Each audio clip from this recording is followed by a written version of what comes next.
¿Qué tal, jóvenes cachimbos? ¿Cómo están? Saludo al profesor Rocha de nuevo. Vamos a iniciar esta sesión de inferencia nuevamente, ¿no es cierto? Una nueva sesión de inferencia, ¿ok? ¿Cómo no?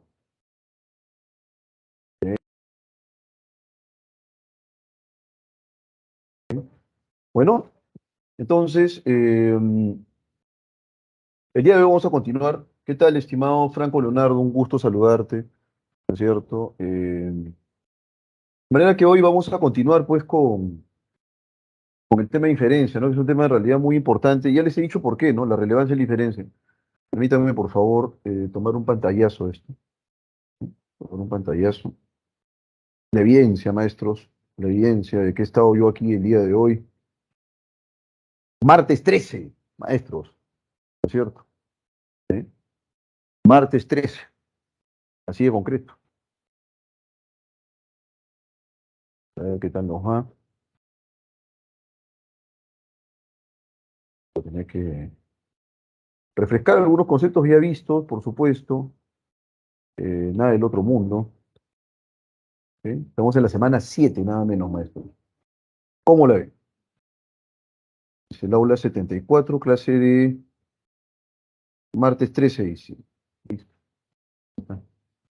Ahora sí ya lo tengo, ¿cierto? Y ahora sí a trabajar, maestro. Bueno, ¿quién ganará hoy, Argentina o Croacia, maestro? ¿No es cierto? Estamos en modo mundial con problemas enormes en el país, ¿no es cierto? Eh, Cada vez son más los levantamientos, es un fin de año bastante convulso, ¿no es cierto? Y ustedes, por supuesto, están forjando su camino en este ciclo de preparación preuniversitaria, nada menos. Entonces, eh, vamos a hablar acerca de los tipos de inferencias, maestro, ¿no es cierto? Que vimos en la primera clase, pero de una manera muy concreta, muy puntual. Ahora vamos a ver ejemplo por ejemplo, ¿no? Paso por paso, un ejemplo, un ejemplo, un ejemplo para cada inferencia, ¿ok? ¿Sí? Eso nomás. Muy bien. Mi hijo está feliz porque acaba de meter gol a Argentina, ¿no es cierto? Eh, entonces, jóvenes, esa tipología inferencial que habíamos visto en el marco ya de la lectura, ojo, ¿eh? Ya no en términos lógicos, ni mucho menos, sino en el ámbito de la lectura. Habíamos propuesto una tipología muy concreta, pero fue pues, digamos, definida de una manera bastante epidérmica, ¿no? Hoy les podría decir que la inferencia de marco es aquella inferencia que tú, ¿no es cierto?, has resuelto cada vez que has determinado el tema central de un texto, ¿no es cierto? Cuando has resuelto tú ese tipo de pregunta, que es la pregunta por la jerarquía, recuérdalo bien, has resuelto una inferencia de marco. La inferencia de marco, entonces, es aquella inferencia que apunta hacia la macroestructura del texto, ¿no es cierto? Profesor, ¿qué es la macroestructura? Es el tema que rige el texto. ¿Me dejo entender? Es en rigor, ¿no es cierto?, el tema central de toda lectura. Esa es la inferencia de marco.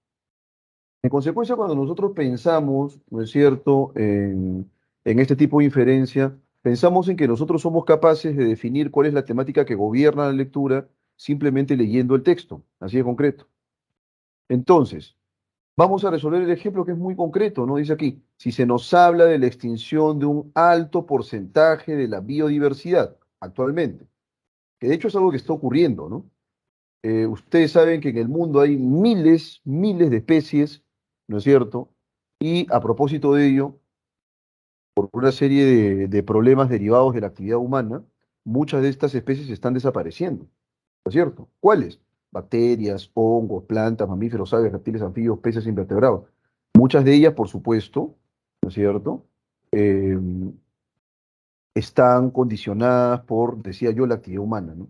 Dice aquí, en un breve periodo de tiempo geológico, ¿cierto? ¿Cuál sería el tema si nosotros, acá en realidad han debido colocar un pequeño fragmento y a partir de ese fragmento, con los datos, poder derivar, ¿no es cierto?, el tema central. Pero aquí nos están planteando el supuesto, ¿no? A ver, ¿qué ocurre? Como si yo le dijera, ¿qué ocurriría si en un texto se desarrolla A, B o C, ¿no? Eh, Más o menos esa es la lógica. Lo interesante hubiera sido que coloquen el texto, pero nosotros vamos a ver la inferencia de marco y se los voy a señalar eh, cuando resolvamos las preguntas de la jerarquía. ¿Ok? Estas preguntas por la jerarquía tienen que ver con el tema central indudablemente. ¿Qué podríamos inferir? Bueno, podríamos inferir que el tema es la extinción masiva, ¿no es cierto? Ojo que en los textos que nosotros resolvemos, que son fragmentos, por supuesto, de obras más globales, en la de San Marcos, ¿no es cierto? No estamos pues frente a textos en los cuales se te señale directamente, oye, por si acaso el tema que voy a desarrollar es A, B o C, ¿no? No, eso no va a ocurrir. Nosotros tenemos que desprender cuál es el tema central. Tenemos que desprender, ¿no es cierto?, cuál es el tema que gobierna la lectura, el tema que gobierna el texto. ¿Me dejo entender? Entonces, bueno, hay que determinarlo, hay que definirlo. ¿Eh? Nunca aparece directamente planteado. ¿Eh? Sí. La inferencia holística apunta, por supuesto, a cuestiones globales. ¿Sí? ¿Eh? Entonces, de acuerdo con, decía yo, ¿sí?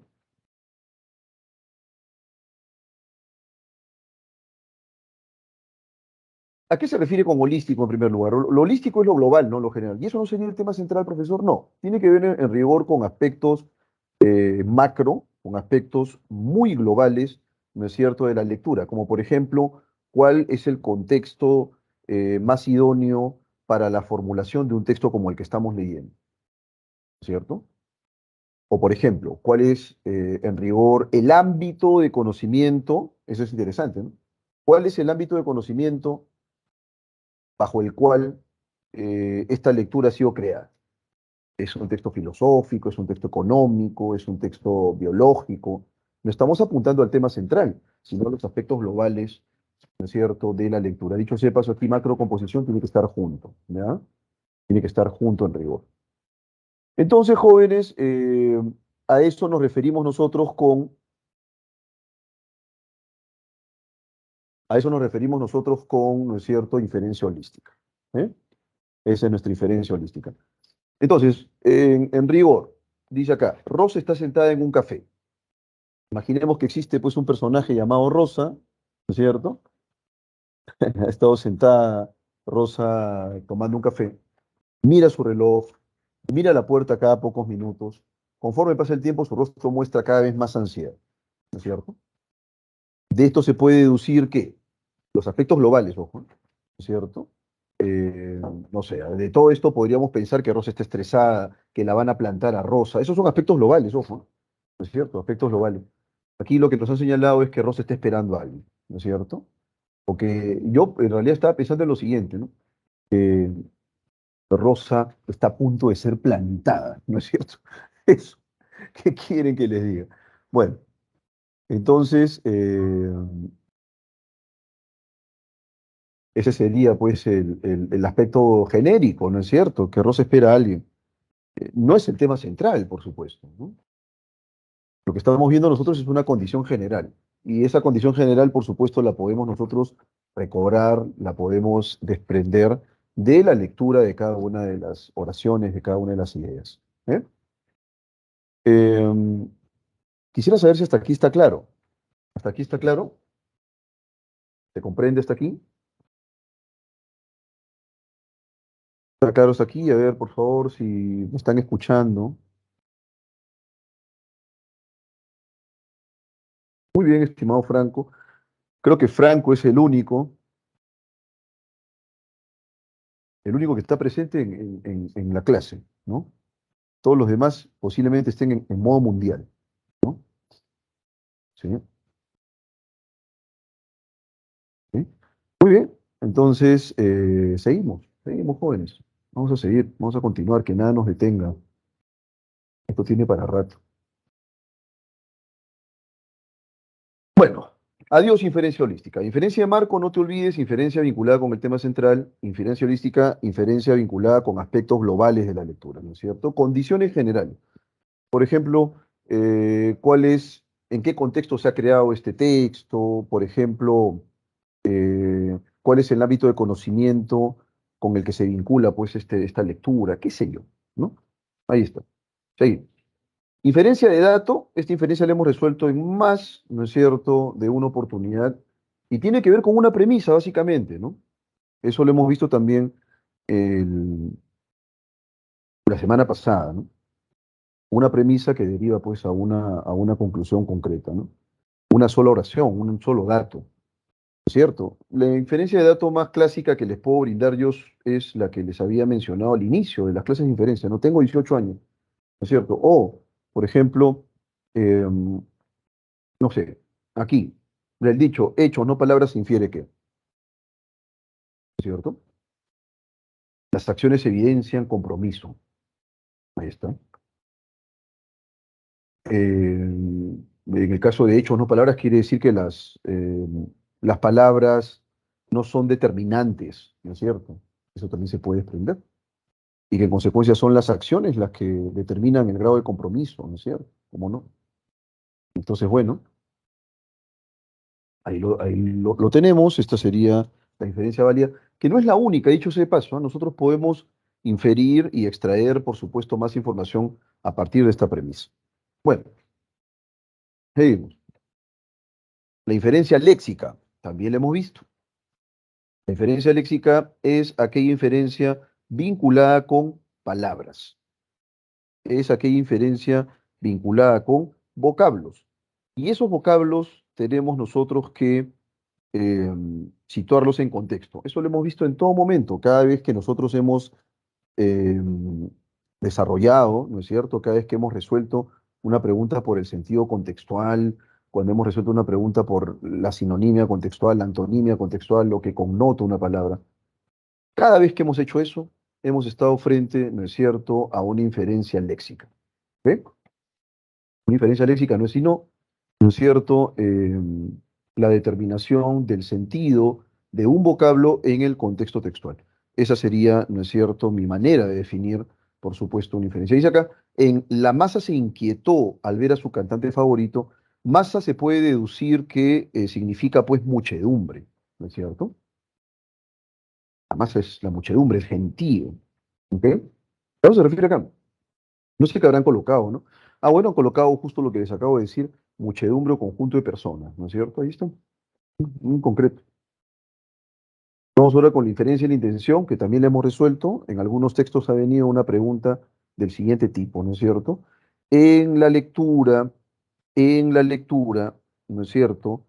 ¿Cuál es la intención del autor? Y la intención puede ser de distinto tipo, así como situaciones comunicativas divergentes existen, habrá, por supuesto, em, también intenciones, ¿ok? Así como situaciones comunicativas existen. ¿Cómo es eso, profesor? Es muy sencillo. Em, Podemos señalar, podemos indicar, podemos decir, por supuesto, que una intención comunicativa puede ser discrepar de una posición particular. Entonces voy a articular un discurso de tal manera que mi discrepancia se formule en términos bastante lógicos y claros, ¿no? Otra intención comunicativa puede ser, por ejemplo, solicitar algo, ¿no? Otra situación comunicativa o intención comunicativa puede ser llamar la atención. Otra intención comunicativa puede ser también, ¿no es cierto?, vender. Otra intención comunicativa puede ser hacer reír, hacer llorar, conmover, ¿no es cierto?, describir, exponer, qué sé yo. ¿Eh? Em, Son en rigor distintas las situaciones comunicativas a las que podemos estar nosotros expuestos. De acuerdo con cada situación comunicativa, nosotros vamos a buscar los procedimientos, los recursos, los mecanismos, por supuesto, para que esa situación comunicativa se ejecute y se lleve a cabo. ¿Sí? Entonces, en el caso de la inferencia de la intención, nosotros diríamos que va a depender, por supuesto, de lo que el autor se proponga buscar, de los objetivos que intente cumplir.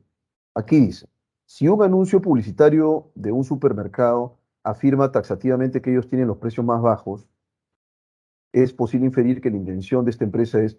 Lo que yo les diría es que lo fundamental de un supermercado que afirma que nosotros tenemos los precios más bajos ¿no es cierto? En primer lugar, tiene la intención expresa de persuadir, ¿no?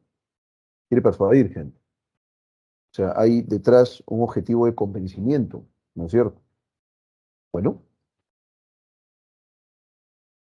aquí dice posicionarse en el mercado como la mejor opción, ¿no es cierto?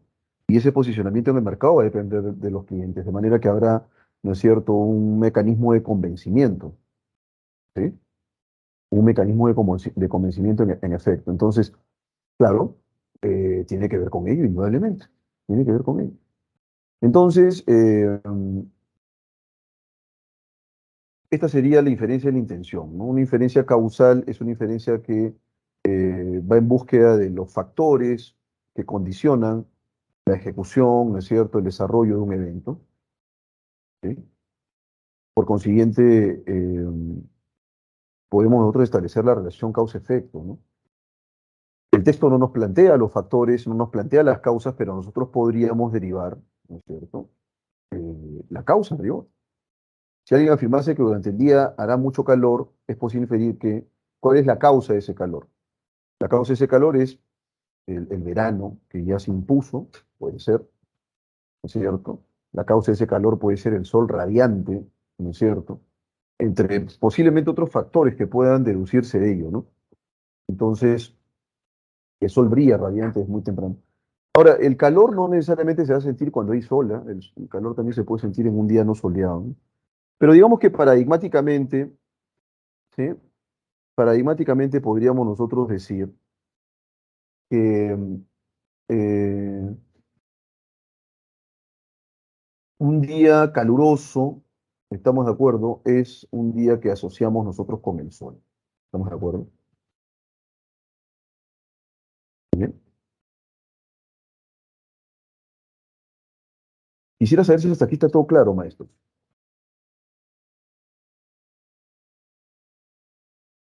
¿Está todo claro?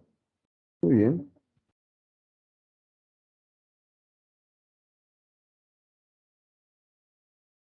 Ah, muy bien, muy bien. Eso está acabando, ¿eh? Perfecto, Joan. Muy bien, Joan. ¿Qué tal? ¿Cómo está, maestro? Un gusto saludarte. Entonces, falta una inferencia más y la inferencia es la inferencia prospectiva, ¿no? No son las únicas, ojo, ¿ah? Estas son las más importantes, tal vez.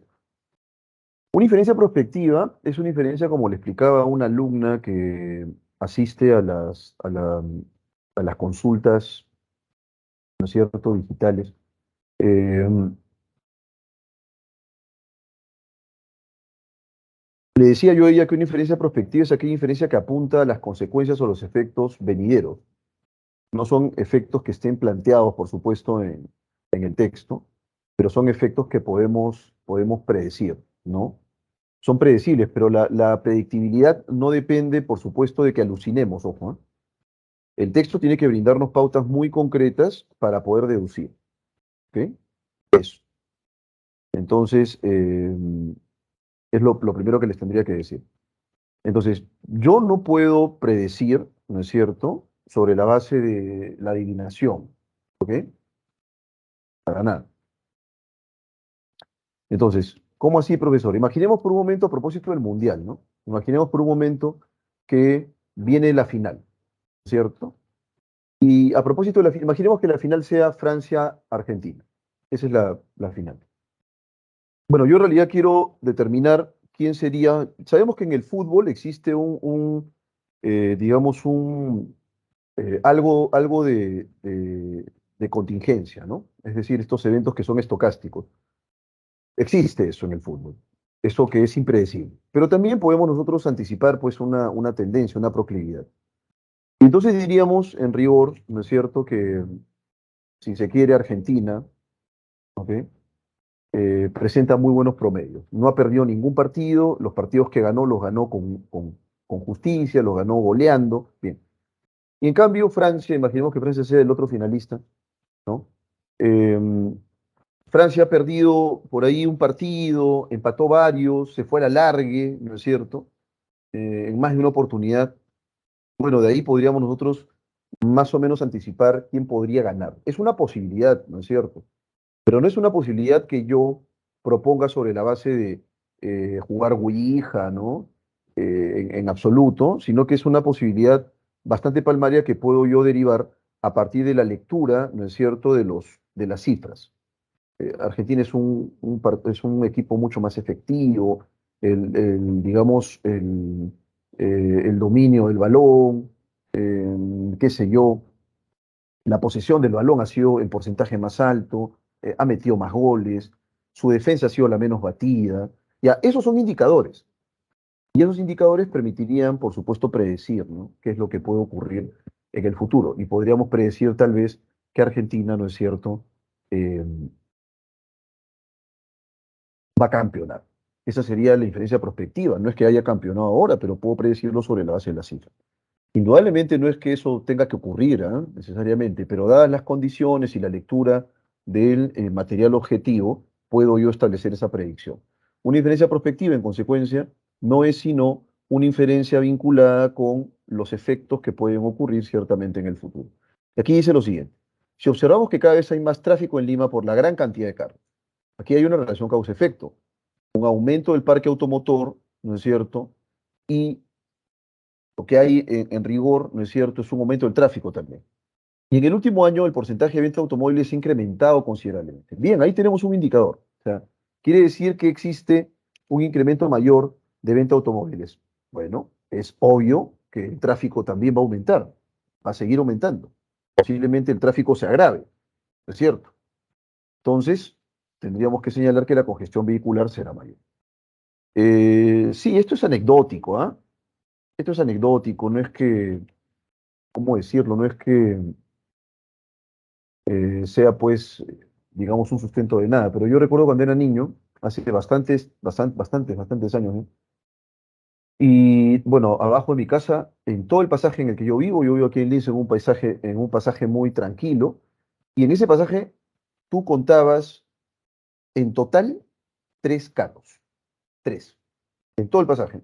Un carro que estaba posicionado hacia la cuadra 18, hacia Canevaro, otro carro que estaba en la misma esquinita de la cuadra 10 y en la esquina opuesta había otro carro. Tres carros en total, no había más carros en ese pasaje. ¿Sí? Y de hecho, tú paseabas por Lince y casi no había carros, ¿no? De hecho, que tener un auto era costoso, mantener el auto era doblemente más costoso, y era la época de Alan García, así que mucho dinero no había, ¿no es cierto? Y sí había pues una gran crisis. Bueno, carros no había entonces, pero ahora ese pasaje está repleto de automóviles. Antes yo podía jugar en la pista, ahora mis hijos no pueden hacerlo, ¿no es cierto? Antes incluso recuerdo que podías estar varios minutos, y no miento, podías estar incluso horas jugando en esa pista y no pasaba ni un carro, pero ni uno, ¿no es cierto? Y ahora en promedio, en unos 10, 20 minutos, yo a veces estoy ahí mirando desde arriba, ¿no es cierto?, cómo juega mi hijo el último, y de pronto veo pues que pasan 10, 20 carros, ¿no es cierto? Entonces hay, de hecho, una congestión mucho mayor en la tarde, olvídate, es un pandemonio. Eh, Nosotros notamos con claridad cómo se van sucediendo, pues, carros tras carros. Estamos de acuerdo. Es una locura, realmente una locura. Entonces, existe una congestión mayor. Yo recuerdo cuando ingresé a San Marcos, allá por el lejano 2001, salía a las 7 en punto de mi casa, llegaba a la universidad máximo, ¿no es cierto? 7:40, ¿no? Llegaba tranquilo. Mi clase era a las 8, recuerdo, mi clase de matemáticas, la primera clase que tuve en San Marcos. Luego tenía clases de filosofía, y luego clases de lengua española, ¿no? Perdón, de introducción a la lingüística. Eran una época de descubrimiento que atesoro y que recuerdo con mucha nostalgia, ¿no? Esa época de descubrimiento fue fabulosa para mí, créanme, ¿eh? Porque estaba en la universidad nada menos y me estaba preparando para ser un intelectual, era más o menos mi perspectiva, ¿no? Y decía yo, acá las clases deben ser como en Harvard, ¿no es cierto? Y yo asumía que iba a escuchar pues a catedráticos notables, ¿no? Que parecía que tuvieran pues un cassette en el cerebro y que hablaban y hablaban y hablaban. Entonces yo recuerdo que mi clase de matemática fue terriblemente mala, profesor más aburrido, mi clase de lengua española pésima también. Hasta que recuerdo mi clase de filosofía, que ya en realidad me dejó reflexionando, y eso para mí fue mucho, ¿cierto? Una clase realmente estupenda. Mis clases de fonética fueron unas clases de descubrimiento estupendas. ¿Qué otro curso más disfruté? Disfruté por ahí Introducción a la Lingüística, el curso en el que leía yo mucho, mucho, mucho, mucho. Textos de altísimo nivel, ¿ah? Textos muy densos. Pero créanme que cuando uno está empachado de asombro, lo haces con gusto, ¿ah? Lo haces con gusto. Yo recuerdo quedarme horas en la biblioteca, ¿no? Horas, horas, permanecía horas estudiando. Mis cursos de latín, una joya, mis cursos de latín, con una catalana llamada Ana María Gispert, muy puntual ella, es una de las profesoras de las cuales aprendí yo a ser puntual, ¿no es cierto? La profesora estaba en la universidad, 7:15 estaba la profesora ahí, ¿no es cierto? Tú ya la veías dentro de la universidad, nunca llegó tarde, ¿no es cierto? Mi profesor Fernando Muñoz también de filosofía, una persona excesivamente escrupulosa, muy cuidadosa con sus clases, seleccionaba sus lecturas, me hizo leer mucho, aprendí mucho. De hecho, que muchos de los textos que vienen en la pre, algunos de los textos que vienen en la pre, son también de las lecturas que él me brindó, ¿no? Recuerdo mucho haber leído con él La Golden Bough de James Fraser, que es un texto estupendo, ¿no es cierto? Que ahora lo tengo en formato PDF, pero en esa época, olvídate, había un ejemplar de La Rama Dorada en español en la Biblioteca Central. Había uno solo, ¿ah? Y recuerdo haber ido a la Biblioteca Central a leer ese texto, ¿no? Me quedaba horas. Es una etapa de descubrimiento que para mí fue muy productiva, muy bonita y que espero que tú también goces cuando seas cachimbo San Martín, ¿no? ¿No es cierto? Porque hay dos opciones en rigor, ¿ah? Estudiar o simplemente transcurrir en la universidad, ¿no? Yo fui de los primeros, fui de los que se dedicó a estudiar sin que nadie le diga nada, ¿no? A mí nadie me tenía que decir que estudie, o sea, era una cuestión que ya venía era parte de mis objetivos, ¿no? Quiero en realidad formarme con mucho rigor, ser un profesional competente, no ser pues un dicharachero monce, esos que te hablan sin esencia, que te hablan sin compromiso, que te hablan sin ejemplo, ¿no? No, yo en realidad dije, no, si quiero dedicarme a esto, tengo que hacerlo bien. Y para eso tengo que prepararme muy bien. Entonces, en la universidad tienes que redoblar esfuerzos, tienes que leer mucho. Es una etapa de dedicación. Si eres en realidad un alumno juicioso, un alumno responsable, metódico, lo vas a hacer, ¿no es cierto? Lo vas a hacer. Y para eso hay que tomar nota, hay que ser capaz de discutir, ¿no es cierto? Ese es otro asunto. Yo recuerdo que hace poco, hace unos meses, conversaba con un amigo mío, filósofo, y que también es matemático. eh, Ahora enseña en San Marcos, y hablábamos acerca de la lectura crítica, ¿no es cierto? ¿Se podrá enseñar la lectura crítica? ¿Será posible enseñarle a alguien a ser crítico? Porque lo que tú encuentras en abundancia son las personas que repiten, ¿no? Que no crean, ¿ah? No crean. Tampoco son capaces de sopesar, ¿no? Básicamente repiten por ahí lo que alguien les dijo. Las personas que toman nota, por ejemplo, conozco varios, ¿ah? En la universidad, varios compañeros tomaban nota de todo, hasta de los eructos que el profesor posiblemente emitía, ¿no? Y entonces, pero cuando tú les pedías discusión, cero discusión, cero inventiva, ¿no? ¿A mí alguien me enseñó a discutir? No, me soy honesto, ¿ah? No, nadie me enseñó a discutir, pero sí era capaz de poder vincular lo que había leído fuera con lo que el profesor decía en clases y formular preguntas interesantes. Y siempre había un plus adicional, ¿no? Que era el hecho de poder ser capaz de detectar vacíos en lo que se señalaba, por supuesto, en clases, ¿no? ¿Y qué recomiendo yo si uno quiere llegar a ese nivel, ¿no es cierto?, de confrontación, ¿sí?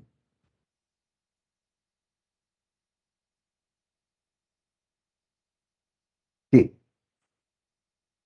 para mí es fundamental leer, ¿no es cierto? Una persona que no se documenta es una persona que está tentada a mediocrizar su nivel, ¿no? Si tú, o sea, yo empecé cuando era niño leyendo recortes de periódico, ¿no? Cuando estaba en primaria, primero de primaria, segundo de primaria, mi viejo tenía una maleta llena de recortes de periódico y me acuerdo que yo los leía, ¿no? Era pequeñito, ¿ah? Y claro, también leía, pues, recuerdo yo cómics. Mi viejo nos compraba los cómics de Batman, de Archie, de Hermelinda, ¿no es cierto? Condorito, qué sé yo, ¿no? Sí, pero imagínense ustedes que yo me hubiera formado como lingüista leyendo pues a Condorito, ¿no? Bueno, posiblemente mi espectro de acción sea bastante modesto, ¿no? Bastante mediocre, diría yo. Entonces, conforme vas asumiendo retos, y en la universidad los retos son permanentes, ¿no es cierto? Tu nivel de lecturas también se tiene que complejizar. No puedes quedarte estanco, porque si te quedas estanco, básicamente vas a ser un repetidor, ¿no es cierto? Posiblemente no crees nunca nada, eh, y tampoco tengas la capacidad para discutir, ¿no? Ese es un aspecto interesante, la capacidad para discutir que en realidad se consolida y se sustenta sobre la base de lecturas, ¿sí? Bueno, eh, ya en realidad estamos en la semana séptima, nada menos, y yo espero que en tu recargada agenda académica, y digo recargada porque son muchos los cursos que desarrollas, siempre tengas un espacio para la lectura, siempre, ¿ok? Apenas hace 2 días recibí una noticia que me llenó de alegría. Estas noticias siempre vienen, ¿no es cierto?, de alumnos que han sido mis alumnos en la pre San Marcos, por supuesto, y que ingresan a San Marcos. Y ayer un alumno me mandó con el pantallazo y todo, profesor, ingresé a medicina. El alumno está emocionadísimo, ¿eh? Emocionadísimo, me agradeció, me dijo, ¿sabes qué, profesor? Este ingreso también se lo debo a usted. Me dio las razones, ¿no es cierto? Y yo no pude sino celebrar con él. No es un éxito mío, pero lo hice mío. Su alegría la hice mía y le aconsejé. Medicina no es una carrera sencilla. Y le dije, ahora viene una etapa en la cual eh, muchas veces vas a empezar a dudar y muchas veces vas a empezar a perder el norte, ¿no es cierto? La universidad no es una carrera loca para obtener un cartón. Si tú quieres ser en realidad un profesional consistente y no quieres desvirtuar tus objetivos iniciales, prepárate para eso, ¿no es cierto? Vas a tener que entregarte a la vida académica. Le pregunté al joven, ¿tú trabajas? ¿Tienes hijos? No. Tarea sencilla, entonces. Tarea sencilla. Échate a andar. Disciplina. Para eso no hay un guión, para eso no hay, como por ejemplo hay ciertas academiuchas donde hay tutores que llaman a la casa, ¿no? Yo he estado siempre en contra de eso, ¿no? Ahí está tu hijo estudiando, es una ridiculez. En la universidad, ¿no es cierto? Nadie está llamándote para saber si estás estudiando o no. Eso es absurdo. Pero por ahí siempre hay academiuchos de medio pelo en el que pasa eso, ¿no? Te llama ahí un tarado ahí o una tarata que llama ahí. ¿Está tu hija ahí estudiando? Imagínate tú. O sea, como si fuera una nueva escuelita, ¿no? Claro, con eso tú aseguras que el inmaduro siga siendo inmaduro, ¿no es cierto? No lo estás preparando para la universidad, lo estás preparando para una segunda escuelita. Y más que seguro que muchos de estos chiquilines que ingresan, pues, andan desorientados y perdidos. Esa es la razón, ¿no es cierto? Alimentas la inmadurez. Cuando tú preparas para la universidad, y por esa razón a veces discutía yo aquí en la Pre San Marcos, porque ponían como eslogan, ¿no? Porque estar en la Pre San Marcos es estar en San Marcos. En parte eso es cierto. De hecho, profesores como yo, que empezamos dictando en la universidad, ¿no es cierto? Vamos a dictar clases con un nivel diferente. Una cosa es dictar en una academia, otra cosa es dictar en la universidad. Hay un abismo de diferencia, ¿no es cierto? Entonces, las clases van a tener un nivel distinto, una óptica diferente, de hecho, pero yo discutía en rigor que los alumnos sean casi como amaestrados en las aulas, ¿no? Que haya pues ahí una persona que esté instigándote hasta cuando vas al baño. Eso no es la universidad. No. Tú estás preparando a ese alumno para que se enfrente a la vida, ¿ok? Eso estás haciendo. Estás preparando al alumno para que enfrente una serie de retos solo.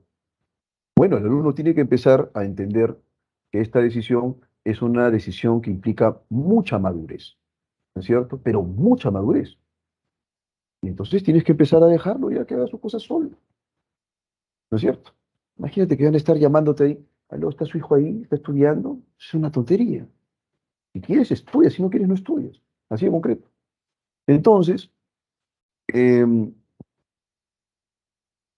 La universidad es una historia diferente, jóvenes, una historia diferente y me alegra, pues, este jovencito que ingresó a medicina, nada menos, el jovencito a quien yo le he enseñado y que me da, pues, muestras de agradecimiento que yo considero inmerecidas, por supuesto. El esfuerzo es de él. Todo, él ingresó al 100% por él. Yo lo único que le dije alguna vez fue, lee. Ya, pues, ahí no hay una gran contribución. Posiblemente algunas lecturas las habré explicado de tal manera que se conmovió.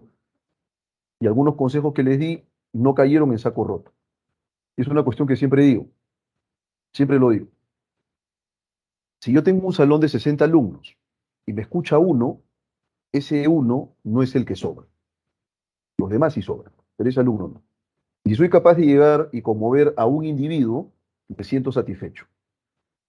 Y cuando los alumnos me escriben, hay alumnos, hace poco me escribió una alumna también que ahora está en España haciendo su posgrado de Derecho, a quien le enseñé también en la presa San Marcos.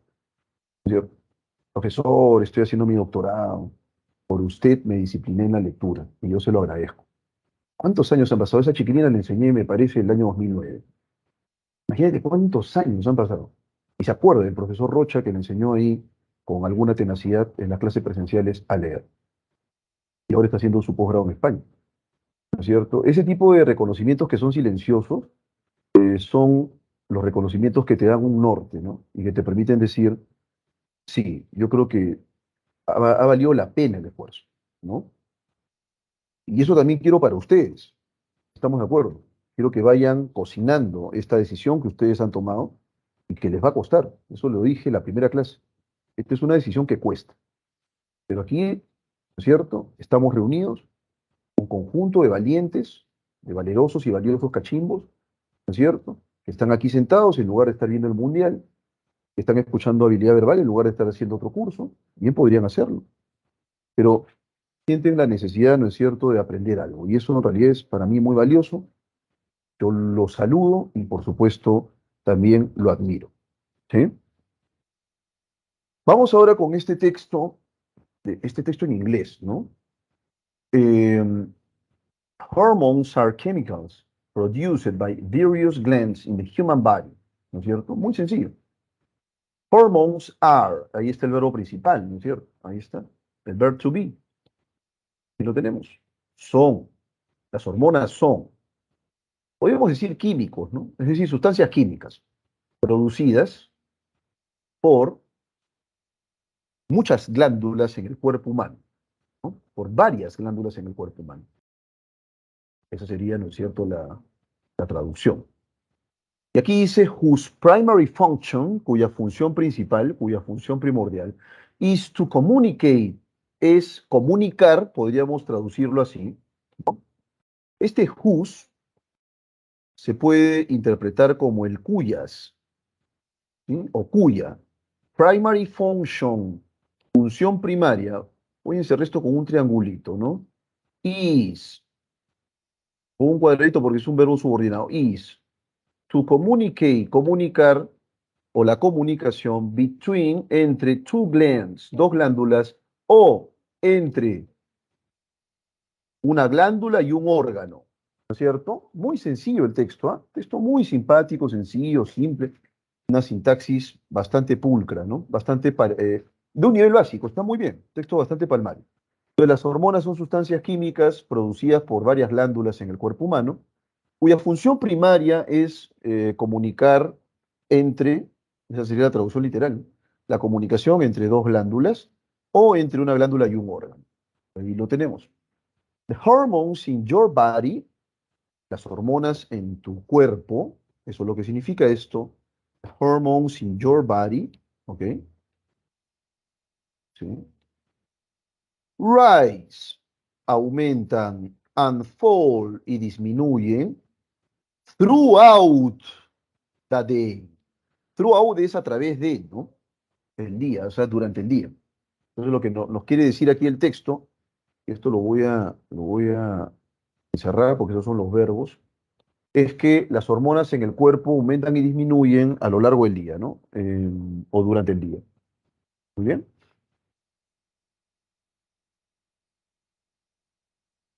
Por example, ¿no es cierto? Por ejemplo, a surge, dice ahí, of cortisol. ¿Qué cosa es surge? ¿No es cierto? La palabra surge, ¿sí? Puede traducirse, estamos de acuerdo, como oleada. También puede ser sobre tensión. Pero ninguno de los dos sentidos me convence. Vamos a buscar en Lingui, a ver. Surge.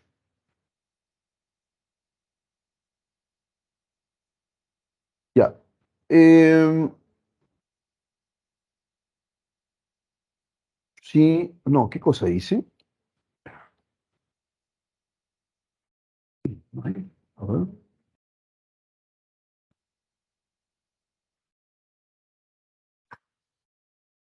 Surge of cortisol.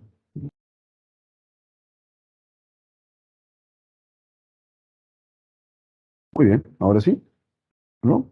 Sí, puede ser oleada, oleaje, arranque, puede ser sobre... El incremento también puede ser, ahí está, eso es, ¿no? El incremento, el alza, la subida, a eso se refiere, ¿no? La sobrecarga. Ya. Entonces acá, a surge of cortisol, ¿no? Que es el aumento del cortisol, in the morning, en la mañana, wake, wakes you up, te despierta, ¿no?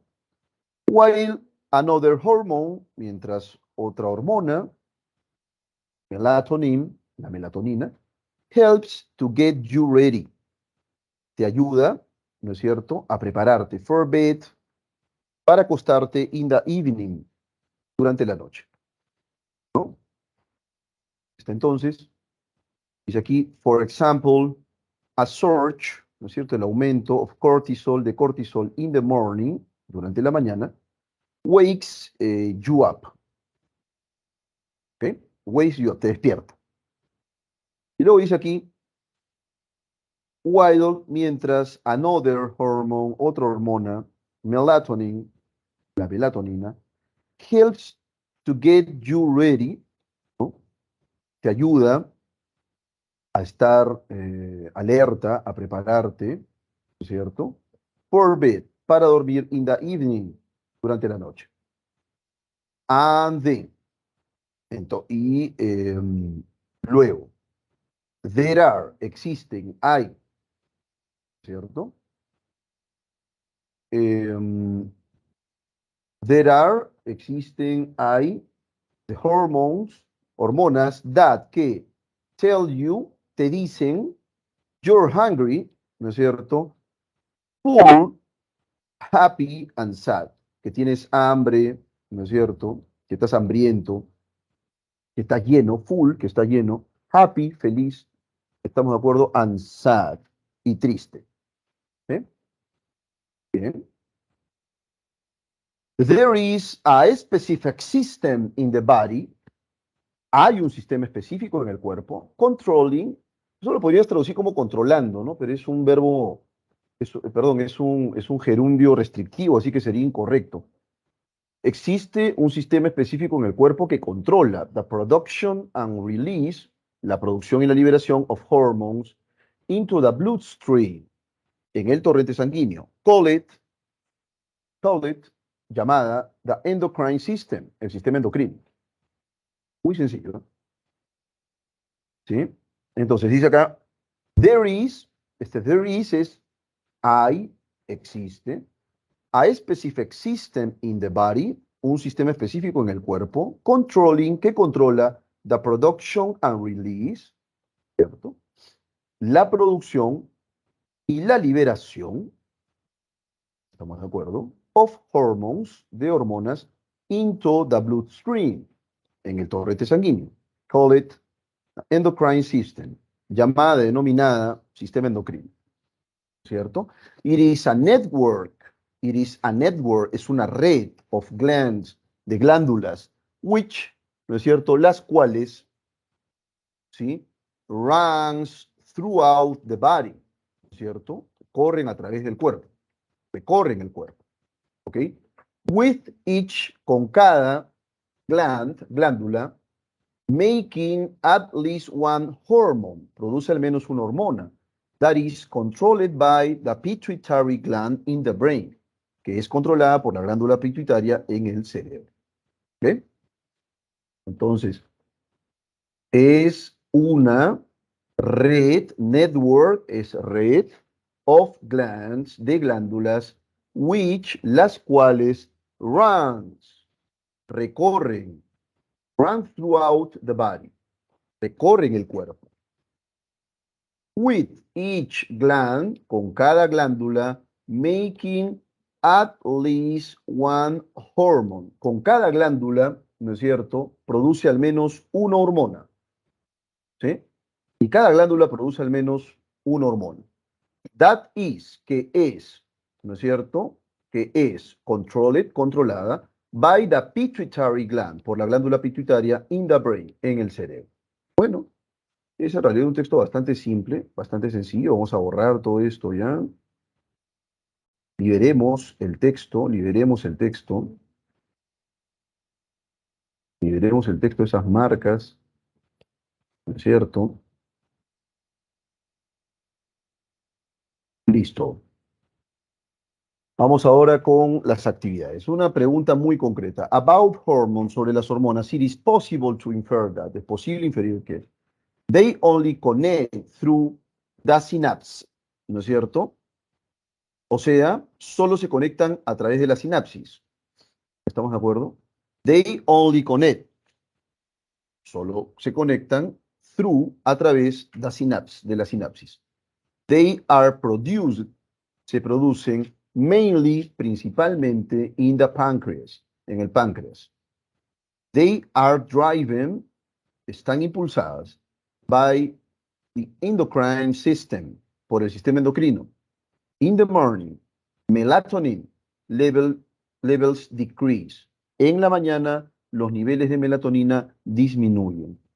They connect the bloodstream and the brain. Conectan, ¿no es cierto?, el sistema circulatorio, el torrente sanguíneo, perdón, ¿no es cierto?, y el cerebro. Bueno, ¿cuál sería la clave, maestros cachimbos? ¿Cuál sería la clave? La clave correcta, Sebastián, me dice que es la C, ¿no es cierto? A saber, they are driven, son impulsados by the endocrine system, por el sistema endocrino, ¿cierto?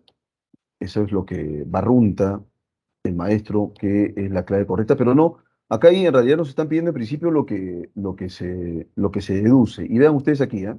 Acá dice, ojo, que en la mañana es el nivel de cortisol el que aumenta. Y en la noche, in the evening, es la melatonina la que está al tope, ¿no es cierto? Si tienes mucha melatonina, vas a poder dormir. Con poca melatonina vas a estar en estado de vigilia más bien. El cortisol más bien es el que te mantiene, ¿no es cierto?, despierto, muy activo en la mañana.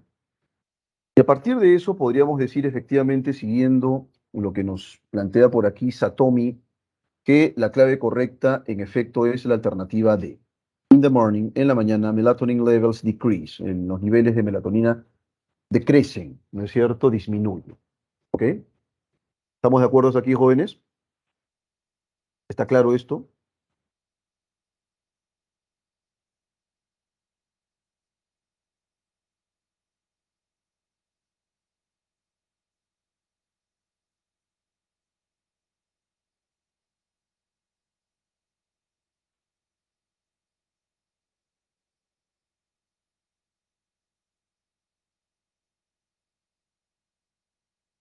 ¿Todo está claro?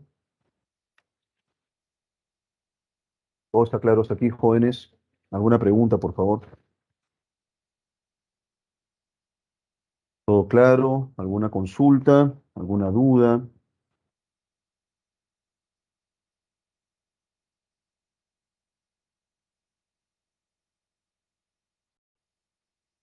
¿Están ahí todavía, jóvenes? Todo claro, profe. Bien. ¿Quién habló? ¿Quién Sí, habló por profesor, ahí? todo claro. Ah, perfecto, muy bien, jóvenes. Muy bien. Tudo bem. Tudo bem. Correcto. Bueno, entonces, eso es todo. That's all. ¿Sí? That's all. Thank you so much.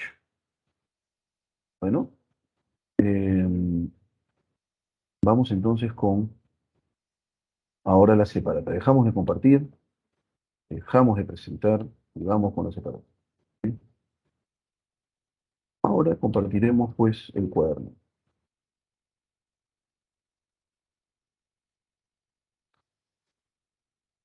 Bueno, aquí está el cuadernillo, maestro, maestras, ya lo tenemos. Eh,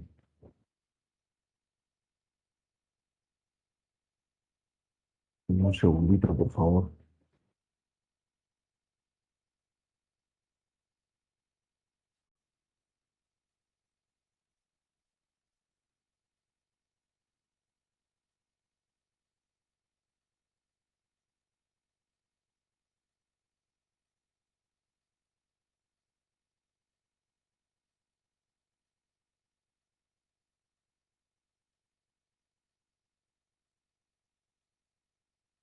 Muy bien.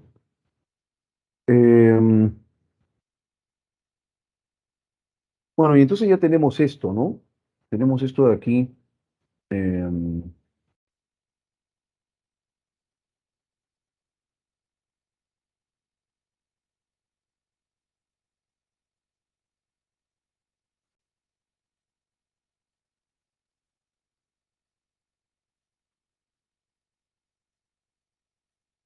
Ojo, el primer texto, esa es una inferencia de marco, ¿ok? O sea, tenemos que determinar cuál es el tema central, así de concreto, ¿ya? Así que eso lo veremos en breve. Dice así, ¿ya?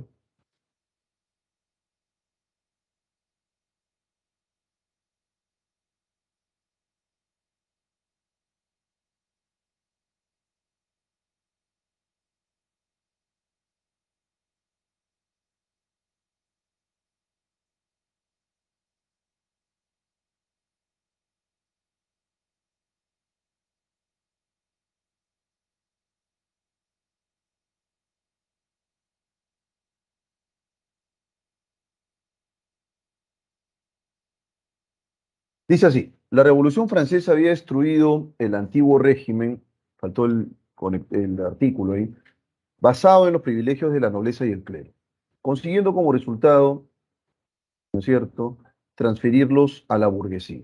Entonces, la Revolución Francesa derruye el antiguo régimen, obviamente un régimen sustentado en favor de la nobleza y del clero, y entonces la Revolución Francesa, dice acá, logró transferir esos privilegios a la burguesía. Y no es sino un nivel por debajo, ¿no es cierto?, de la nobleza y el clero. Los obreros de la ciudad del campo quedaron en las mismas deplorables condiciones de antes de la revolución. O sea, la burguesía se vio beneficiada, pero los obreros de la ciudad del campo no mejoraron su situación. ¿Acaso era inevitable esta aparente injusticia? Pero la revolución, ¿no es cierto?, eh, no consiguió el bienestar de todos los ciudadanos, que era el ideal. Desde un principio se sospechó que se imponía igualdad de bienes, pero la revolución no insistió más que en la igualdad de derechos. El girondino Brissot, en sus Recherches, dice, Recherches, o como se pronuncie eso, la necesidad es lo único que puede justificar la propiedad. En consecuencia, no es lícito poseer más de lo que se necesita. La medida de nuestras necesidades debe ser la de nuestras fortunas, y si 40 escudos bastan para mantenernos, poseer 120 equivale a un robo, ¿no es cierto? Bueno, aquí en realidad el autor Brissot lo que quiere decir, ¿no es cierto?, es que solo debemos administrar y tener lo que requerimos, lo que necesitamos. ¿Estamos de acuerdo? Así de concreto. Bueno, se infiere del texto que el tema que dirige la lectura, ¿cuál es? Los privilegios que gozaron nobles y clérigos luego de la crisis francesa, el carácter crítico de Brissot ante las indiscutibles injusticias en Francia, los intentos de la clase política francesa por buscar paridad en su patria, las principales implicancias que arrastró consigo la Revolución Francesa, la falta de igualdad en los ciudadanos franceses luego de la Revolución. ¿Cuál sería entonces, maestros cachimbitos, la clave correcta? Quisiera que por favor se me diga en este momento cuál de estas consideran ustedes que es la clave.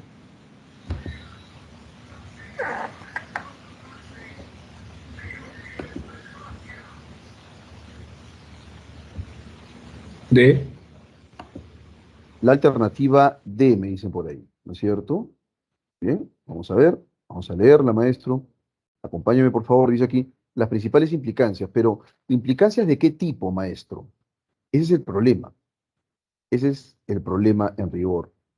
¿Implicancias de qué tipo? ¿Políticas, económicas, sociales, las tres? No lo creo.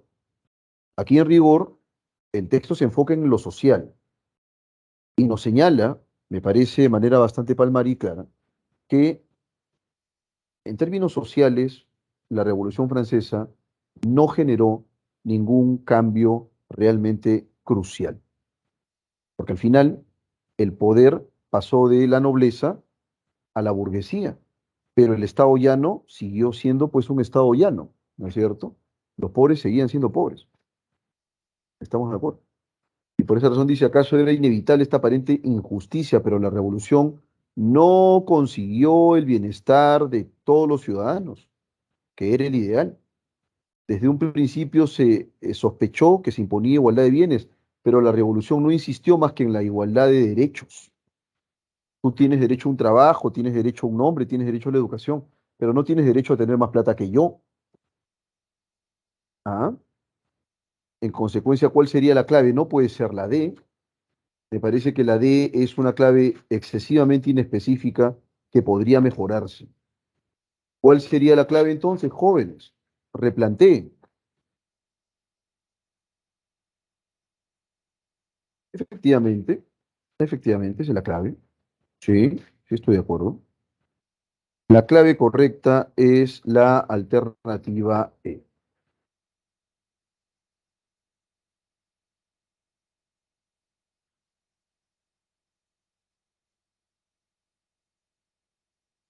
Ahí está, jóvenes. Esa sería la clave correcta.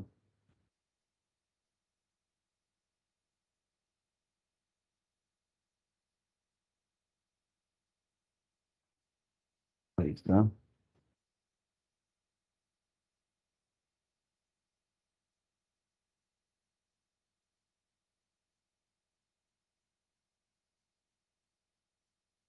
¿Está? 3-0, hijo. Muy bien. 3-0, muy bien. Creo que Argentina se la puede llevar, ¿eh? Vamos con la diferencia olímpica, ya saben, condiciones generales, condiciones generales. Dice aquí, en 1887 apareció la obra de Carlos Lisson, titulada Breves apuntes sobre la sociología del Perú, en 1886, ¿no es cierto? Eh, allí, en armonía, ¿cierto? En armonía con la actitud crítica de su estudio publicado en 1865 sobre la República, mencionado en un capítulo anterior, hacía el diagnóstico y el pronóstico del país, ¿no es cierto? Para Lisson, nos hallábamos peor que al día siguiente de Ayacucho. Nada existía y había que fundar una nueva patria. A diferencia de González Prada, cronológicamente posterior en su actitud crítica, encontraba algunos rasgos alentadores, ¿no es cierto? El índice de la moralidad en las relaciones públicas y privadas no se había menoscabado a pesar de la corrupción anteriores de los dirigentes. Indios, mestizos y blancos convivían sin notarse graves síntomas de tensión racial y los jueces y tribunales se caracterizaban por su honestidad. ¿Ok? Bien. Repito, aquí en realidad se señala que el panorama no era alentador, no post Ayacucho, ¿sí? No existía, nada existía, dice acá, había que fundar una nueva patria. En el caso de González Prada, ¿sí? Eh, había algunos rasgos alentadores, dice ahí, ¿no? ¿Sí?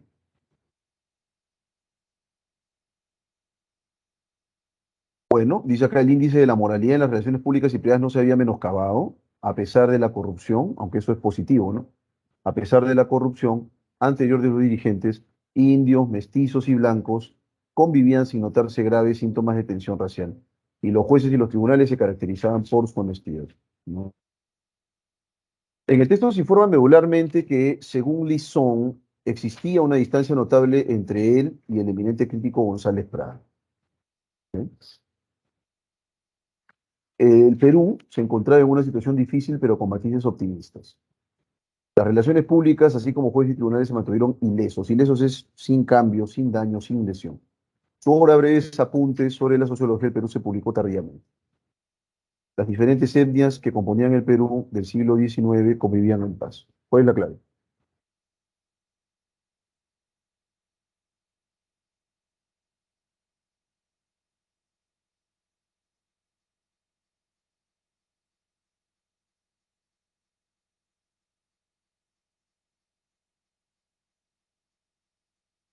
Los aspectos generales, globales de la lectura.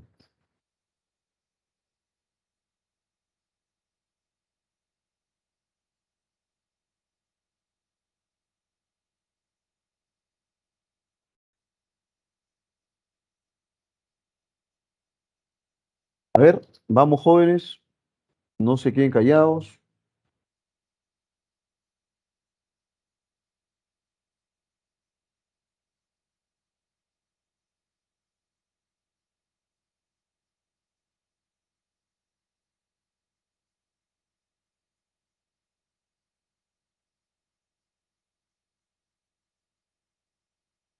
La B, me parece que es correcto, Satomi, me parece muy bien. ¿Cómo no? Sí, es correcto. Vamos entonces con la B. Sí, el Perú se encontraba en una situación difícil, pero con matices optimistas, ¿no? O sea, había pues una contraposición, ¿no? Y eso es lo que matizaba el trabajo de Lizón respecto a González Prada, que tenía una actitud más visceralmente crítica, ¿no? ¿No es cierto?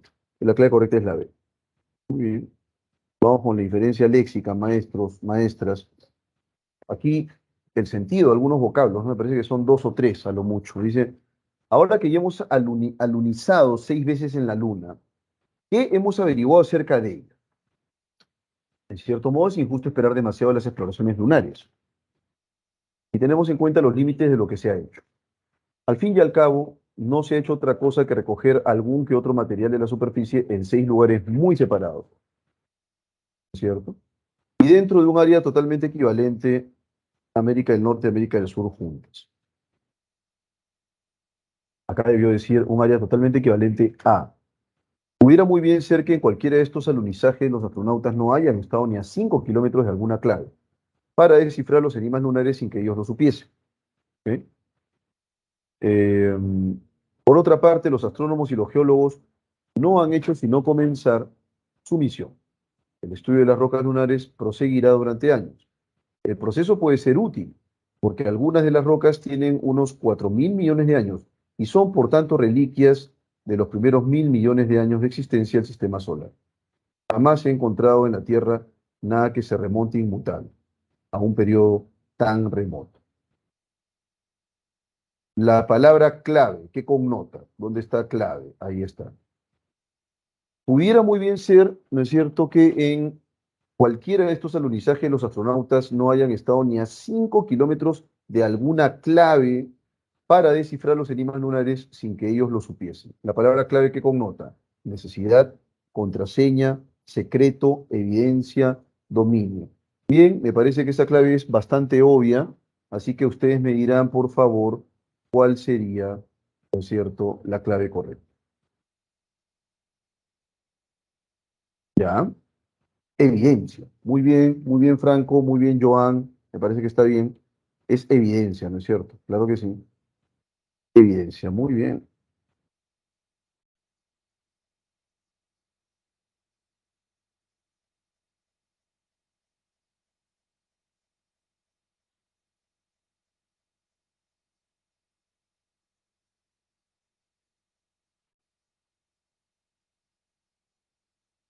Y luego dice, es posible inferir del texto que el término útil implica, ¿no?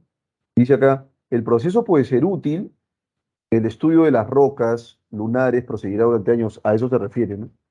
El proceso, dice acá, puede ser útil porque algunas de las rocas tienen unos 4.000 millones de años y son, por tanto, reliquias de los primeros 1.000 millones de años de existencia. Entonces, útil, ¿qué cosa implica? Rentabilidad, beneficio, función. Beneficio. Está muy bien, ahí creo que alguien habló, me ha dicho beneficio, y estoy de acuerdo con eso, ¿no? Es el rédito. beneficio entonces sería la clave correcta. Es correcto. Muy bien.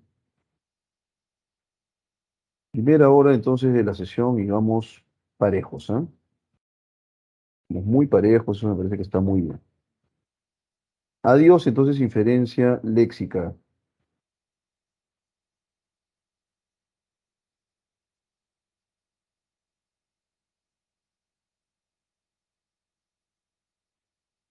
Listo. Inferencia de datos, ya saben, un dato concreto se vincula con alguna conclusión razonable, ¿no? El colonialismo, dice acá, fue la convergencia de dos fenómenos que se desarrollaron. El primero en la Edad Media, con el espíritu de cruzadas, y el segundo en el Renacimiento con el capitalismo. Las cruzadas de los siglos XI al XIV, en particular las que ocurrieron en Tierra Santa, cultivaron un gusto por las grandes empresas en el nombre de un ideal. La recuperación, sin importar el costo, de un territorio considerado sagrado, el cual era ocupado por otro que no compartía la misma creencia religiosa. Por su lado, las ciudades-estados del Renacimiento italiano buscaron rutas comerciales más lejanas para acceder a los muy cotizados productos exóticos. Entonces, el deseo de hacerse suyo lo que era de otro, como sucedió en las cruzadas, combinado con la necesidad de abrir y sobre todo controlar cada vez más las rutas comerciales, constituyó el principal pilar de la expansión colonial europea. La primera fase de esta expansión se inició hacia el final del siglo XVI para terminar en la primera mitad del siglo XV, perdón. ¿Ok? Bueno, se refiere a este proceso histórico, el colonialismo, ¿sí?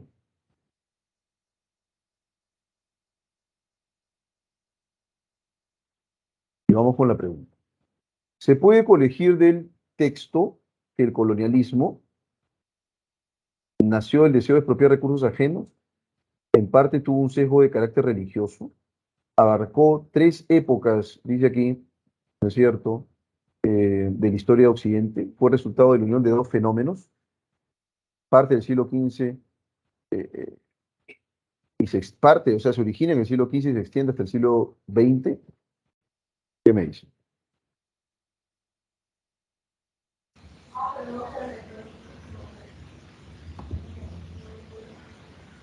D. Léela, por favor, porque no sé si es D, E, B, ¿cuál es? O escríbanla en el chat, por favor. ¿Fue el resultado de la unión de dos fenómenos?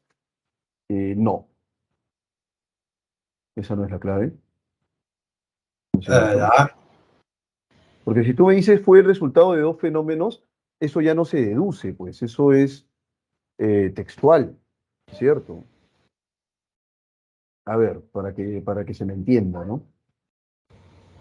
Para que se me entienda. Cuando tú me dices que la clave es la alternativa de, fue el resultado de la unión de dos fenómenos, en realidad no se está infiriendo eso porque eso se dice acá, ¿no? El colonialismo fue la convergencia de dos fenómenos que se desarrollaron. El primero en la Edad Media, el espíritu de las cruzadas, y el segundo en el Renacimiento. Entonces, la D no puede ser, repito, porque es textual. ¿La clave cuál sería entonces? La B. La alternativa B. A ver, ¿dónde estás? Primera pregunta, ahí estás. En parte tuvo un sesgo de carácter religioso, claro, porque si estaba vinculado, ¿no es cierto?, con el espíritu de las cruzadas, tenía pues un sesgo religioso, es indudable. ¿Sí? Así que la clave efectivamente es la B. Lo tenemos. Vamos ahora con la pregunta número 2. ¿Es posible deducir sobre la expansión colonialista? ¿Es posible deducir sobre la expansión colonialista?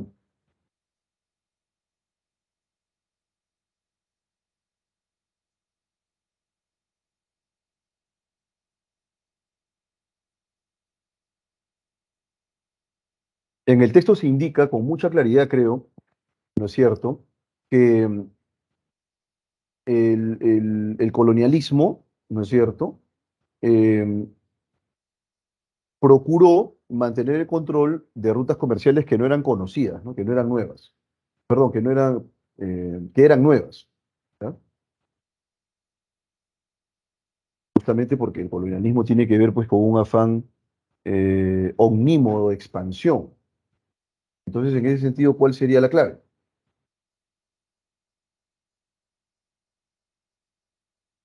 La D, me dicen por ahí. A saber, posibilitó el acceso directo a productos exóticos. No, esa no es la clave, maestro, maestras.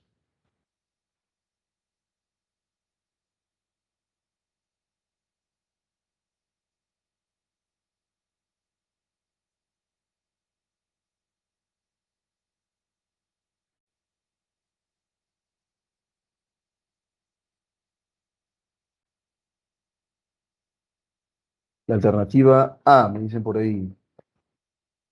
A saber, tuvo por menester el control de... No, maestros, no. Si buscaba nuevas rutas, la clave correcta es la alternativa B,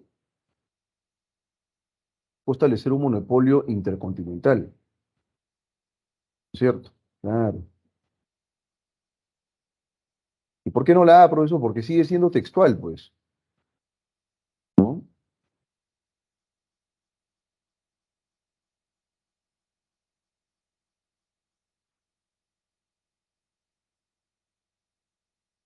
Inferencia causal, dice aquí, el consumo es algo más, ¿no es cierto?, que un momento en la cadena de la actividad económica.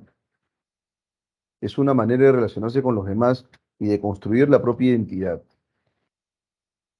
De hecho, en las sociedades denominadas como avanzadas, ¿ok?, desde la irrupción de la producción en masa, el consumo y especialmente el consumo de mercancías no necesarias para la supervivencia se ha convertido en una actividad central, hasta el punto de que se puede hablar de una sociedad consumista. Esto es algo sobre lo que conviene reflexionar al haber triunfado en las últimas décadas un estilo materialista e individualista que se ha acabado por ocasionar un agravamiento de la desigualdad social y que ha sido, con toda probabilidad, una de las causas de una crisis que para algunos no es solamente de carácter económico, sino también de valores, ¿no es cierto? Em, y acá justamente se enfocan en ese aspecto negativo, ¿no? Dice, se desprende del texto que el consumismo, expone un lado negativo de la sociedad porque, ¿cuál sería la clave?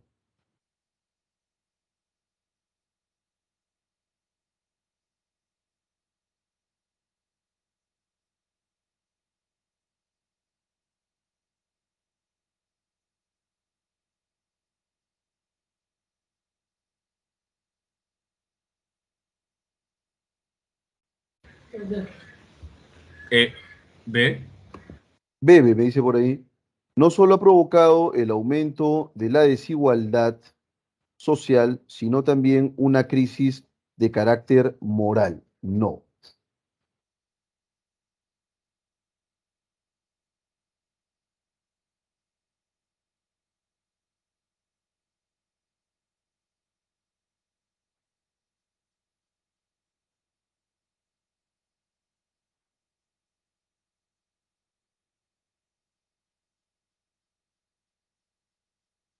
Lo que se ha generado es una crisis en el caso de los valores, ¿no?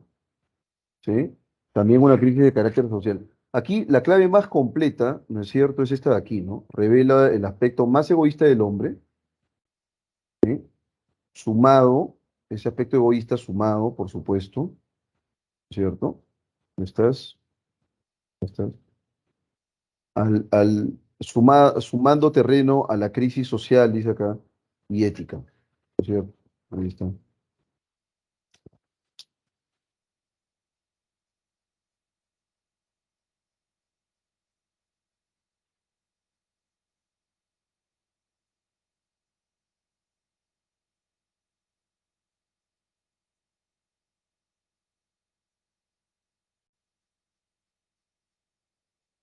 Bueno, inferencia prospectiva, mirando hacia el futuro.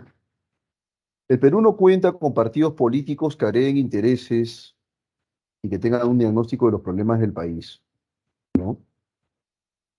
Así como tampoco una propuesta de políticas para atenderlos. No hay partidos políticos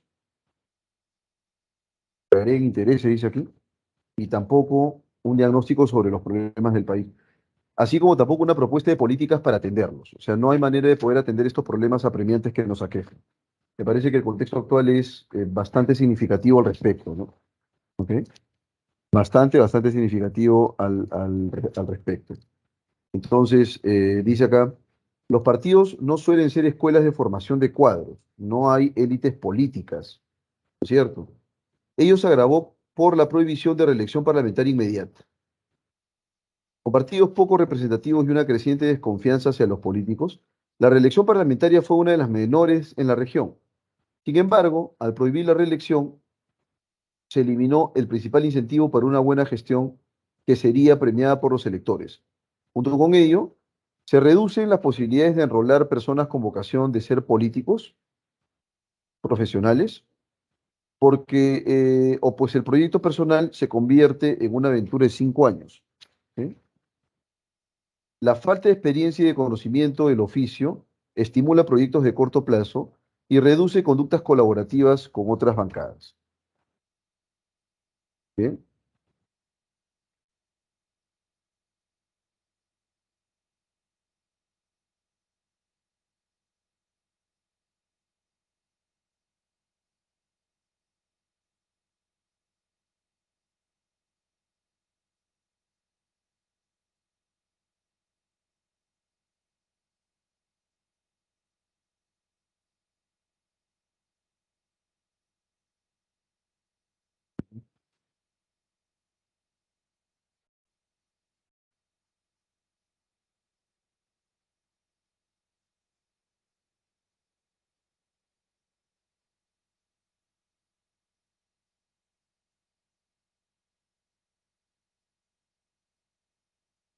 bien.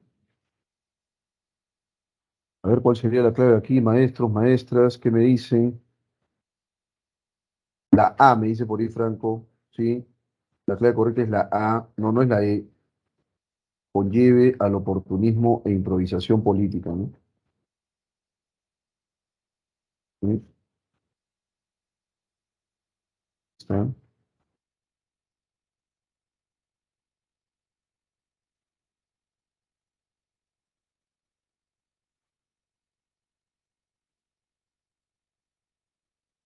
Se colige que continuar con políticos improvisados inexpertos, porque no hay reelección, pues. Vas a elegir políticos nuevos, inexpertos, siempre, ¿no es cierto? Posiblemente el panorama político podría atravesar por su peor momento. Queden relegados proyectos vitales de desarrollo nacional. Proliferen el partidarismo y los proyectos de poco alcance. El rumbo político del país derive en la inoperancia y la vileza. Daría espacio a poner en debate la reelección parlamentaria.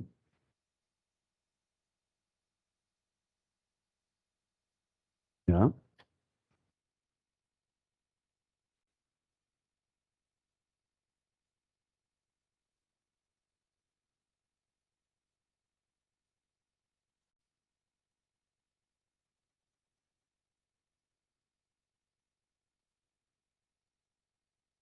Bueno, veo que han fallado en todas, ¿ah? No están atentos, ¿no es cierto? Eh, Están que fallan y fallan a cada rato, ¿ah? ¿Qué ha pasado con ustedes? Ya, y si continuamos con políticos improvisados y inexpertos, porque no hay reelección, la clave por aquí, a ver, vamos a ver qué han contestado. Franco Leonardo me dice que la clave es la C, ¿no? Proliferen el partidarismo y los proyectos de poco alcance, ¿no? El nuevo problema es nuestro, ¿no?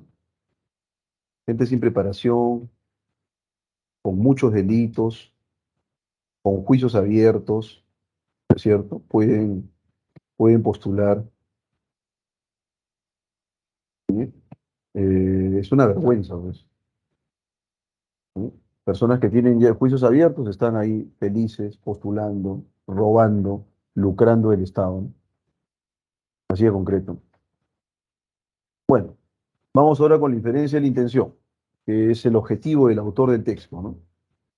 Textos en realidad bastante flojos, ¿ah? No me han gustado los textos, son textos,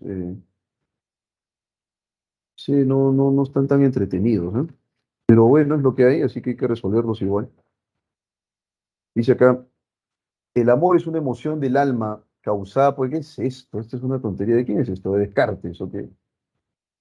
Pues tiene esto de espiritualidad, ¿no? El amor es una emoción del alma causada por el movimiento de los espíritus. Imagínense, una mente brillante como la de Descartes pensando esta tontería, ¿no? Que le incitan a unirse voluntariamente a los objetos que parecen serle convenientes, ¿no es cierto? Y el odio es una emoción causada por los espíritus que incitan al alma a querer separarse de los objetos que se le presentan como perjudiciales. Y digo que estas emociones son causadas por los espíritus para distinguir el amor y el odio, que son pasiones y dependen del cuerpo, tanto de los juicios que inclinan también al alma a unirse voluntariamente con las cosas que estima. ¿Sí? Estima como buenas y a separarse de las que considera malas, como de las emociones que solo estos juicios producen en el alma.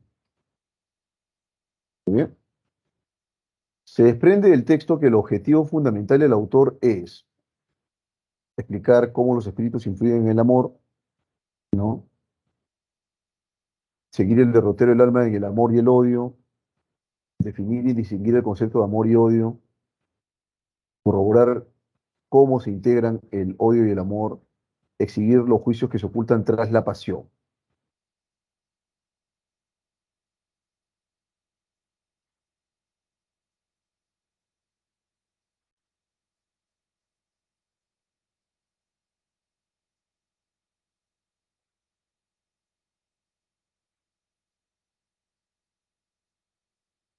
Sí, sí, cómo no, estimado Franco, estimada Satomi, no, es la alternativa C. Muy bien, Camila, perfecto. Definir y distinguir el concepto de amor y odio, ¿no? Es correcto, muy bien, es correcto.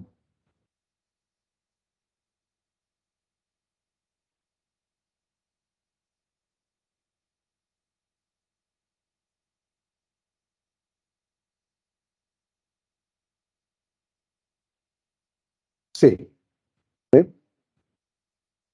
Y ahora vamos con este textito de Hawking antes de pasar a la sección B. Esta la vamos a arrancar directamente, ¿no es cierto?, con un texto dialéctico. Pero antes vamos con la lectura de este textito. Les voy a dar unos 5 minutos para que lean, ¿no es cierto?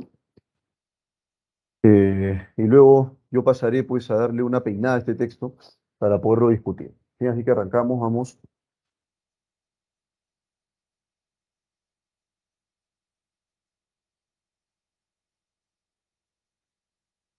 Y me dijo, ya, en el colegio. ¿Y cómo lo vas a dar si no, si te quedas en casa, hijo?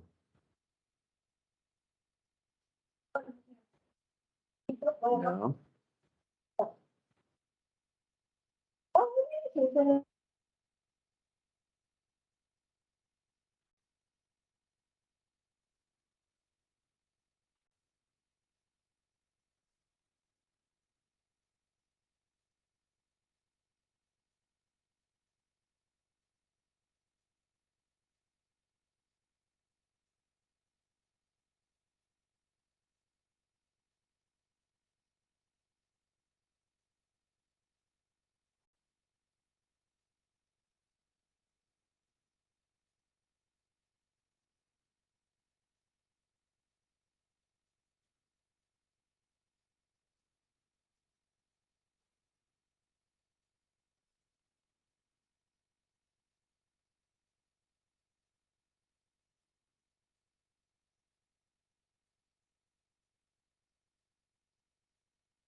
Bien, jóvenes, vamos con el texto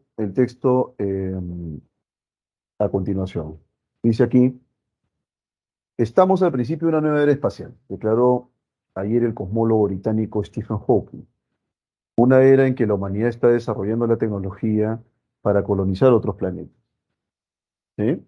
Muy bien. Y según la visión apocalíptica de Hawking, se está imponiendo a sí misma la obligación de emigrar para sobrevivir. Eh, o sea, se entiende aquí, ¿no es cierto?, que ya no nos bastamos con el planeta Tierra, somos como una especie de plaga, ¿no? Depredadora, una plaga completamente negativa que está pues destruyendo este planeta y lo que amerita ello, ¿no es cierto?, es que nosotros vayamos a colonizar otros planetas. Hawking hizo estas declaraciones, dice aquí, en su intervención en el Festival Starmus, que reúne en Trondheim, Noruega, ¿no es cierto?, a científicos y visionarios de ámbitos diversos preocupados por el futuro de la Tierra y de la humanidad. Tres astronautas de la NASA que viajaron a la Luna, Buzz Aldrin, Charlie Duke y Harrison Schmitt, coincidieron con Hawking en que ha llegado la hora de llegar más allá de la órbita terrestre, aunque sin compartir su visión apocalíptica, ¿no? Todos ellos argumentaron que el primer paso debe ser volver a enviar misiones tripuladas a la Luna, con astronautas sobresalientes, y probar allí las tecnologías necesarias para viajar a destinos más lejanos. Después llegará el momento de enviar astronautas a Marte, lo cual difícilmente ocurrirá antes de unos 50 años, según una estimación tanto de Hawking como del astronauta Harrison Smith. Más adelante, en un plazo de entre 200 y 500 años, según Hawking, es posible que se realicen los primeros viajes interestelares, que serán viajes sin retorno, y que un grupo de pioneros aterrice en un planeta de otro sistema solar. No tenemos futuro si no colonizamos el espacio, declaró Hawking. Que participe en el proyecto Breakthrough Starshot para desarrollar un sistema de propulsión para viajes interestelares. Hawking reconoció que los sistemas de propulsión actuales de las naves espaciales son poco prácticos para viajes interestelares, pero que la tecnología de vela solar que se está desarrollando con el proyecto Breakthrough Starship podría acelerar naves a un 20% de la velocidad de la luz y llegar a Próxima Centauri, la estrella más cercana al sistema solar, donde el año pasado se descubrió un planeta potencialmente habitable. En unos 20 años nos encontramos en el umbral de una nueva era. Bueno, aquí en realidad se trata acerca de proyectos asociados con la posibilidad de colonizar otros planetas, ¿no es cierto? En rigor, la tecnología ha logrado, ¿no es cierto?, innovaciones que son muy interesantes y también necesarias para poder viajar a otros planetas, ¿no? Otras galaxias, colonizar otros planetas, ¿no es cierto? Entonces, pero para ello, por supuesto, tendría que desarrollarse aún más, porque aquí Hawking se señala que los sistemas de propulsión actuales no son pues tan convenientes como para lograr estos viajes interestelares, pero que se ha erigido pues esto como una necesidad, ¿no? Me refiero al hecho de colonizar otros planetas. ¿Eh? Se necesita en rigor que la tecnología avance de manera más consistente, más sólida, y que a partir, ¿no es cierto?, del umbral de esta nueva era podamos, por supuesto, ver la posibilidad de colonizar el espacio, ¿no? ¿Sí? Ya no nos bastamos con la Tierra, sí, pues somos una especie bastante depredadora eh, y que ha echado a perder este hermoso planeta, ¿no? Y que lo sigue echando a perder, ¿eh? ¿Ok?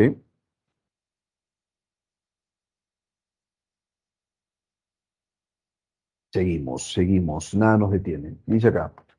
El texto se sostiene fundamentalmente en la idea de encontrar lugares óptimos en el espacio a partir de los avances tecnológicos para que la humanidad pueda habitar fuera de la Tierra. Impugnar, o sea, rechazar, combatir, refutar, ¿no es cierto?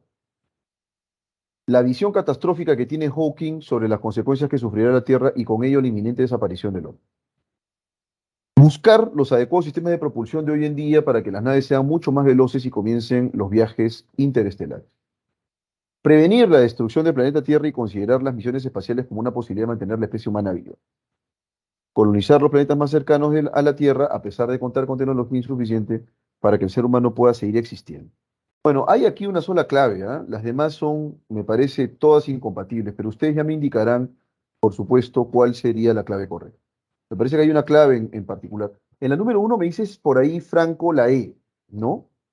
Y voy a leerla. Dice, colonizar los planetas más cercanos a la Tierra, a pesar de contar con tecnología insuficiente. Es que ocurre que no se puede con la tecnología insuficiente, Franco, porque Hawking dice claramente que necesitamos desarrollar más tecnología. Eso lo dice al final del texto, ¿no? Y me permito volver. Dice aquí, Hawking reconoció que los sistemas de propulsión actuales de las naves espaciales son poco prácticos para viajes interestelares, pero que la tecnología de vela solar que se está desarrollando con el proyecto Breakthrough Starship podría acelerar naves a un 20% de la velocidad de la luz y llegar a Próxima Centauri, la estrella más cercana al sistema solar, donde el año pasado se descubrió un planeta potencialmente habitable, en unos 20 años. Nos encontramos en el umbral de una nueva era. O sea, la tecnología actual no es, pues, suficiente. Se tendría, por supuesto, que eh, insistir con una tecnología más elaborada, ¿no? ¿Sí? Entonces él dice que en este proyecto, Starship, hay un tipo de tecnología que es la tecnología de vela solar, pero que está en desarrollo, y con esa posiblemente se pueda lograr una aceleración mayor y tal, ¿no? Y por esa razón la clave no puede ser la E. Y otra de las cuestiones es que aquí en el texto no se dice nada de que el ser humano siga o no siga existiendo, ¿no? No se dice nada de eso. Entonces, en la número uno, por esa razón, la clave me parece que no puede ser, ¿no es cierto?, la alternativa E. Por ahí me dicen la alternativa C, buscar los adecuados sistemas de propulsión de hoy en día para que las naves sean mucho más veloces y comiencen los viajes interestelares. No. ¿De qué te sirve, maestro Cachimbo, que tú crees naves para viajar en el espacio si no encuentras un lugar habitable? Digo yo. Lo más relevante es encontrar lugares, planetas que se puedan habitar. Hay uno que parece contar con las condiciones, parece, pero no es que eso se haya pues definido con certitud. Pero la clave correcta aquí es la A, encontrar lugares óptimos en el espacio a partir de los avances tecnológicos para que la humanidad pueda habitar fuera de la Tierra. Ese es el objetivo, ¿no?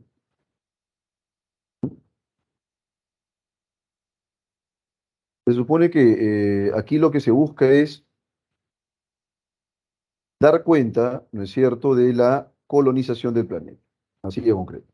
Entonces, la clave correcta es la alternativa. Umbral. Vamos con la palabra umbral. Dice acá, nos encontramos en el umbral de una nueva era. Claro, porque la nueva era supone viajar fuera de la Tierra para colonizar otro planeta. Entonces, el sinónimo contextual de umbral es espacio, lanzamiento, proceso, límite, comienzo. Está recontra sencillo eso. Recontra sencillo. En la número 2, efectivamente, la clave correcta es la E. El comienzo de una nueva era. Efectivamente. Ahí en la entradita, nada más. La clave correcta es la E. Así de concreto. Ya lo tenemos. El comienzo de una nueva era.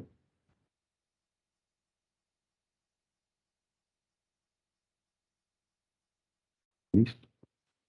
3.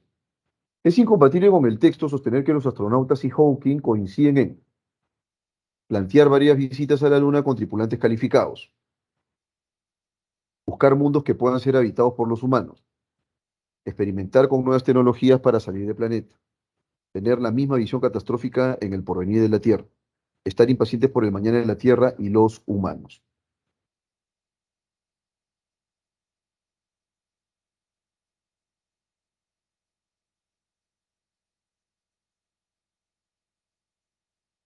Lo que es incompatible, ¿eh? Incompatible. Ojo, incompatible.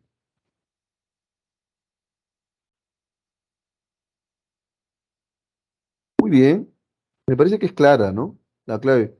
Tener la misma visión. No, ¿qué visión catastrófica? Si se supone que esta nueva manera de ver el asunto es, bueno, la Tierra se está destruyendo a pedazos, busquemos otro planeta y habitémoslo y se acabó.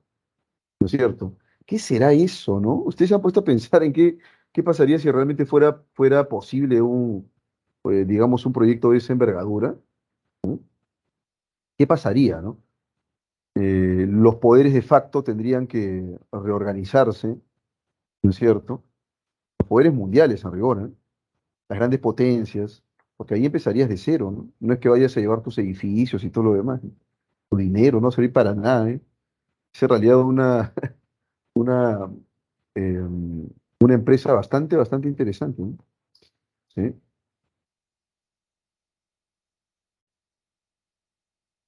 Bueno, se deduce del texto que los sistemas de propulsión de las naves vigentes, ¿sí?, están pasando por revisiones mecánicas para usarse otra vez. Estos sistemas de propulsión que Hawking discute, cuestiona, son demasiado lentos para llegar a las estrellas más cercanas.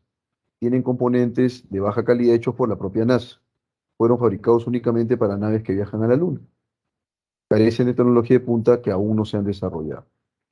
Bueno, ¿cuál sería la clave correcta, maestros, maestras, en la pregunta número 4?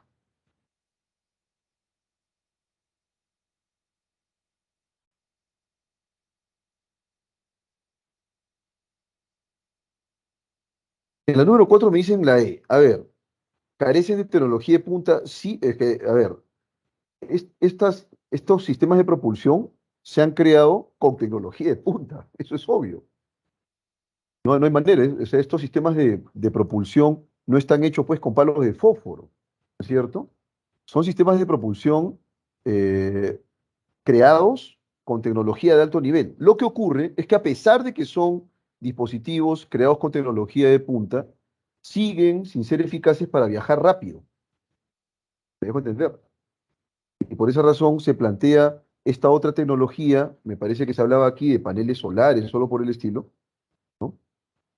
Sí, la tecnología de vela solar, porque dice que las naves acelerarán un 20% de la velocidad de la luz. O sea, van a ir a una velocidad enorme, ¿no es cierto? Entonces, dicho esto, ¿cuál sería la clave de la número 4? No es que esa tecnología de punta no se conozca, de hecho que ya se está creando pues un proyecto, ¿ok? En la número 4, entonces, la clave correcta es la B. Son demasiado lentos, pues. O sea, son en realidad muy buenos, son veloces, pero no son tan veloces como para viajar o realizar viajes interestelares, ¿no es cierto? Así que se tiene que buscar otra posibilidad. Y ya se está investigando al respecto. Y finalmente, si el primer paso que argumentan todos ellos nunca se llegara a cumplir, ¿no es cierto? Nunca se llegara a cumplir ese primer paso.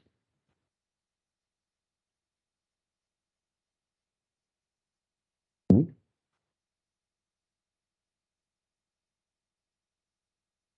De a propósito, ¿a qué primer paso se refiere? Viajar a la Luna, pues, ¿no es cierto? ¿Cómo no? Estamos al principio de la nave espacial. Eso es lo que dice Steve Hawking, ¿no? ¿No es cierto? Entonces, el primer paso ya está dado, el hecho de haber viajado a la Luna. Pero, en realidad, esto podría, pues, o tendría necesariamente que mejorar, ¿no? ¿Ya?